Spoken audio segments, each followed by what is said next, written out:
நமது பள்ளியின் ஆண்டு விழாவிற்கு சிறப்பு விருந்தினராக வருகை தந்திருக்கும் மாவட்ட ஆட்சியர் அவர்களை வருக வருக என வரவேற்று எதுக்காக நான் அவங்க கூட்டணி இந்த ஸ்கூலுக்கு வரக்கு ஒத்துக்கிட்டங்கிறது தெரியாம இவ்வளவு மகிழ்ச்சியா பேசிட்டு இருக்காரு. பேசட்டும்.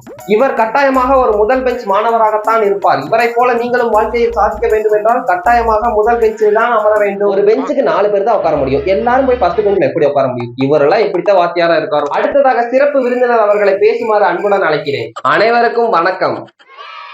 எல்லாரும் கை தட்டுங்கப்பா. உங்க சார் பேசுனதை இவ்வளவு நேரமா நான் கேட்டுக்கிட்டு தான் இருந்தேன். நம்ம இவ்வளவு நேரம் பேசிட்டு இருந்ததுக்கு நம்மள பாராட்ட போறாருன்னு நினைக்கிறேன்.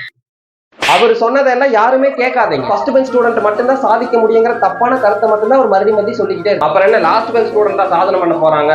லாஸ்ட் பெஞ்சில் உட்கார்ந்து இருக்கிறவங்களும் சாதிக்கலாம். எப்படின்னா நானே ஒரு லாஸ்ட் பெஞ்ச் ஸ்டூடெண்ட் தான். இது லாஸ்ட் பெஞ்ச் ஸ்டூடெண்ட் ஒரு கலெக்டரா? ஐயோ, இது தெரியாம இவ்வளவு நேரம் வாய் பேசிட்டானே. இப்படித்தான் சாதனைங்கிறது எந்த இடத்துல இருந்து வந்தங்கனால வர்றதில்லை. உங்க திறமை இருந்தா நீங்க யாரு வேணாலும் சாதிக்கலாம். நன்றி, வணக்கம்.